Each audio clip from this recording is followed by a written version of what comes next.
What's going on, guys, and welcome back to the channel. Oh boy, do I have a history for you guys today, and a rather bizarre one at that, with the mini absolute airtime machine that I'm sure many of you haven't heard of. In fact, when I posted a picture of it online, many of you were super quick to jump in and ask what that coaster even was and if it was really real. Some of you didn't even believe me. So of course, I decided it was finally time to put in the effort and the energy to make a video on it, and I think the end result was pretty cool. I mean, just look at this thing. It's so quirky, intense, and bizarre, how could I not cover it? On top of that, according to subscriber K Moyer, it even got the most experienced of coaster enthusiasts to howl and cheer at its weird design and intense experience, and its history is one that continues on today. So what is it, and where did it come from?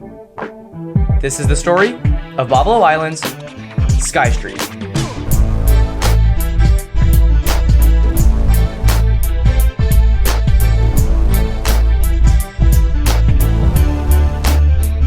Opening in 1898, yes, 1898, Boblo Island, located in Ontario, Canada, was a large theme park just above the Detroit River that saw a total of 9 roller coasters over the course of its operational lifetime.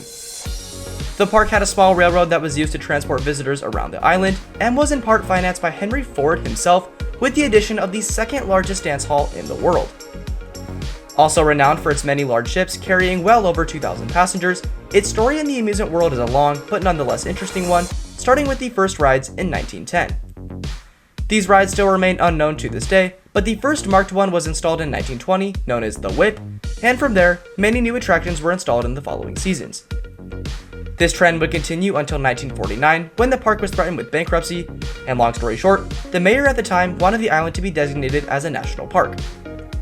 Luckily, or not luckily, depending on how you want to view that, this didn't pass, and they instead turned the island into a full-blown amusement park, complete with a roller coaster, Ferris wheel, funhouse, and other rides. That said coaster was a wooden coaster that was actually powered, and that eventually led to the addition of today's topic, the Boblo Island Sky Streak. Sky Streak was an extremely bizarre steel coaster from Japanese manufacturer Sensei Yusoki that opened in 1973 under the name Thunderbolt. At a hefty cost of $550,000, it was much more intense than anticipated and thrilled both enthusiasts and the general public alike. At the time, many considered it to be the ultimate source of airtime. This came after a brutal first drop and 3 airtime hills, each being an unreasonably smaller height than the last, further increasing the existing forces. On top of this, a turnaround into 2 more airtime hills followed this before perhaps the most iconic part of the ride, straight track. Yeah, literally just straight track. And I don't really know why it was set up this way, maybe it was literally just to fill space, but it did lead into 1 more airtime hill and a final brake run. Very short ride, but nonetheless a bizarre and unique one. By 1993, it closed with the park, and Boblo Island ceased operation forever. In fact, many of its attractions and buildings still sit abandoned today. But that wasn't the end of the Boblo Island Sky Streak. To many people's surprise, it popped up again in 1994. And you wouldn't guess where. Mexico. At a park known as Selva Magica, it reopened on a small plot of land built by the park to sustain its odd out and back layout and was renamed Titan. It also even got VR in recent years.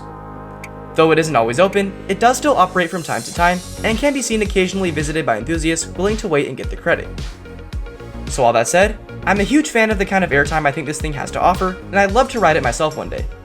The unique history and bizarreness of the people who built it make it all the better, and I'm so extremely happy it was saved.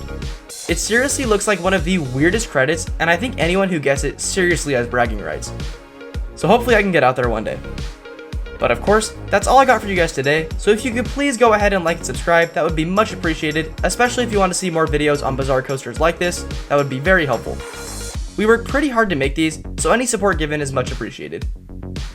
Stay tuned for another one coming in a couple days, and until then, we'll see you all there. See ya!